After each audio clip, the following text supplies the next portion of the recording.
All right, I'm here with Ashton, and as you all know, COVID-19 whole world has been a problem with COVID-19, and it sounds like it's going to cause death, and it is causing death in about 0.25% of people, which is pretty low.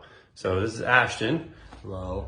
And Ashton, you're how old? 17 years old. 17 years old, and what happened to you just recently? I got COVID-19. Yeah, and so you were tested for COVID-19 positive. Yeah. And what happened that first night? The first night, it wasn't awful until about midnight. I had like a little thing in my throat, but as the night went on, I got a headache, I got nausea, I got chills really bad, and my fever got up to about 104, 103 degrees. So it got all the symptoms kind of kicked in all at once, like out of nowhere. But after the first night, the symptoms steadily went down. The fever took about 2 days to go away, but the nausea, the chills, and the headache all went away after the first day. And then it progressed into a pretty gnarly sore throat. The sore throat lasted about 3 days, but after that, like, most of the symptoms went away entirely. So you had a fever about 103, 104. So I'm sure your doctor that you went and saw gave you some Tylenol and said, hey, take this, right? Yeah, so when I first went to the doctor, they said I was about 100, so it wasn't as nearly as bad as it was like towards the middle of the night. But she prescribed me Tylenol and other like, just, I don't know, like fever suppressants.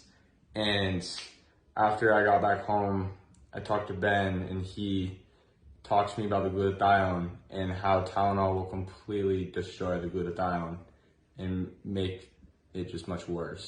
And what would the Tylenol do to your fever, and why did you want that fever? So the fever is there to destroy the virus. And so the Tylenol, what it will do is it'll cool down the fever, and the fever won't be there to destroy the virus. So it's getting rid of one of the main tools that your body is using to break down the virus so that it doesn't affect you anymore. Right on, nailed it. Okay, so what supplements did you take? And also, so we'll hit that first and then we'll talk about the food. Right, so I took a multivitamin, I took zinc, I took vitamin D for the first 4 days, I took glutathione, I already say vitamin C. No, I don't think so. But I took vitamin C, and I took glutathione, vitamin C, and zinc religiously about 3 times a day for every day for about 10 days. And how much were you taking? And what forms were you taking? I was taking the liquid forms so the first 4 days I had solid zinc, it was chewables. And then I had liquid vitamin C and liquid glutathione. And I took about a tablespoon to a half tablespoon of vitamin C and half a tablespoon of glutathione. Right, and so when my son, one of his good friends, found out that Ashton had COVID, we prepared a care package of supplements and threw him in a baggie, and Tasman drove him to his house, left him on the doorstep, and drove away. And then I texted him how to take them. And so, he took some high dose D. You're taking 60,000 IUs of vitamin D every day for 3 days and then stopped. I wanted to give him vitamin A, but I did not do it because I wasn't sure about his vitamin D levels. And with his sore throat, the vitamin A would have been awesome for that. But with his history of asthma, I did not want to make his immune system go too hard, so I refrained from using the vitamin A. But they should have been introduced later on, but I was out of town at that moment, and finding vitamin A when you're sick is not so fun. Yeah. So we also talked about diet and sleep. Obviously, you're resting a lot, but what did you eat? I ate a lot of warm foods, mainly to keep up the fever. I didn't really want to go and get some cold foods, whatever it was that could drop my body temperature, because I wanted to get rid of this as fast as possible.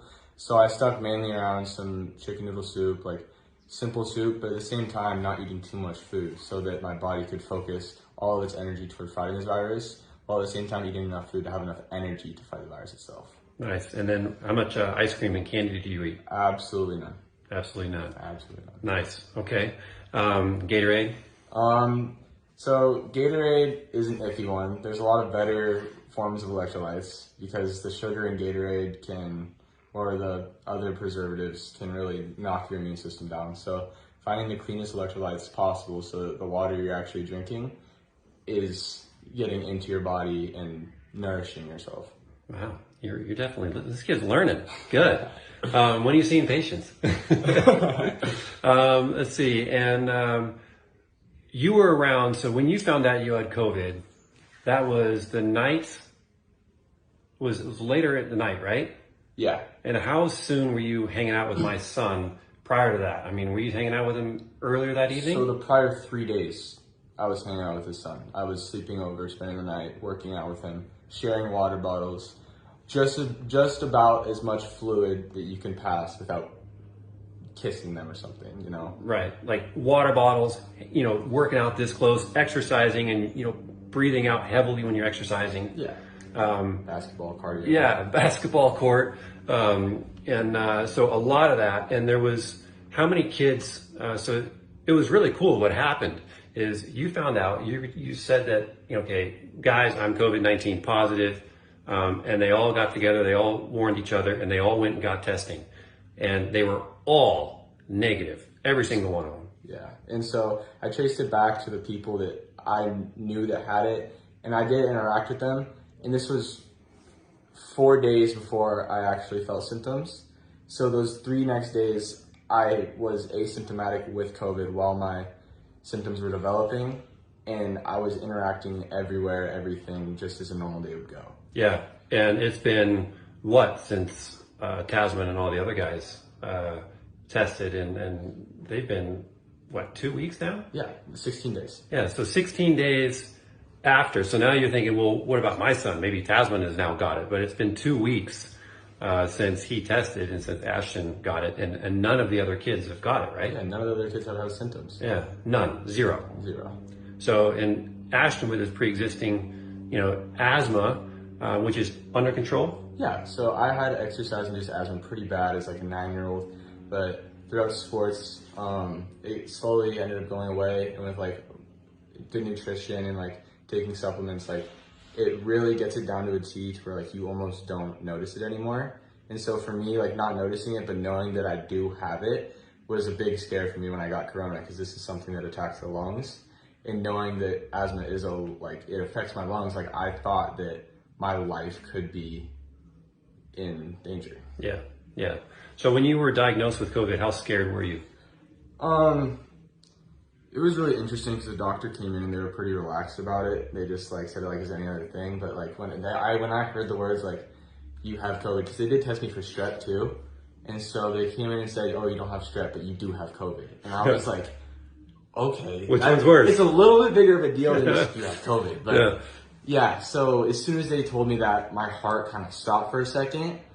But then I realized like the people I surround myself with and like how healthy I am, I was like, if anyone can beat this, like I just had to keep a good mindset about it, and that was like the best chance I had at getting through it, right? So nice. And how were your doctors when you were diagnosed? I mean, are they, you know, because you hear doctors on the news saying, oh my God, it's, you know, ERs are full, and all this, and so what was their take? So their take was pretty relaxed about it, because personally the doctor I saw, she had gone through COVID too, and a lot of the information she shared with me was not stuff I had heard before.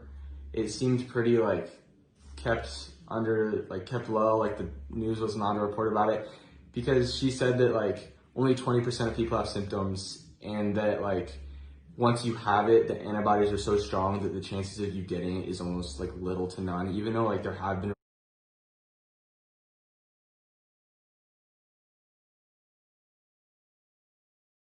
reports of people getting it. They were really adamant about how like little the news is really reporting on. And it was just interesting to me because like these doctors that are learning all this, like they don't want to share it, but at the same time, like it's very important to know like what's really going on, because we don't actually like have solid evidence. And we're not getting the information that we all need of what's going on. The full story. Yeah. So, well, thanks a lot for sharing your story, and hopefully, you know, people are hearing this and they're, you know, you're calming down. So any final words for folks? Honestly, just be careful. And if you do happen to get it, take supplements, eat right, keep your fever up. Don't take Tylenol, don't try and drop it down. Let your body run its course because there's no medicine that will really knock this out of you. And just keep going with it, yeah. Yeah, and so you had the fever again for 2 days? For 2 days, yeah. I had it for 2 days. My overall symptoms lasted maybe 6. Like, it was only really, really bad. It was probably like out of 10. It was probably an 8 out of 10 because I only slept 30 minutes the first night. And it felt like a really, really bad sinus infection. Mm-hmm. But after those symptoms went away, the chills, the nausea, and the headache, it was mostly just like a phlegmy, sore throat. And that ended up going away after like 4 days. And then after that, I completed my isolation period. And yeah. Here you are. And then you doubted that you had COVID, so you went and tested again, right? Yeah, so I went and tested again because I thought maybe I got a false positive because these symptoms only lasted me so little time. And all the news reporters are saying that this lasts forever, it lasts up to 2 weeks, the symptoms are awful, everyone's getting hospitalized.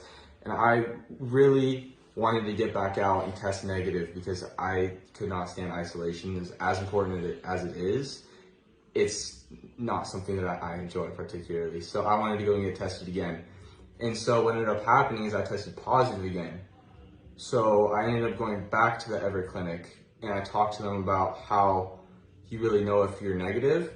And what they told me is they don't actually test for negative. They told me that after the 10 days, you are no longer contagious. And they gave me very little background information on that, even though I asked multiple times. They just kept giving me the same answer, how it just becomes dormant and it's just like, it's no longer contagious. And it takes time for it to cycle out of your system, but there's a lot of details that are a little foggy with it. Yeah, I tried gaining some clarity, and I need to talk to the doctor myself and see if I can gain some clarity because I'm still confused about all that. So, but awesome. Well, thanks a lot, man. And yeah, great. Happy to see you again. And yeah, it sounds like you nailed it. So, Yes, sir. All right. Well, take care. Thank you. So I'm going to show you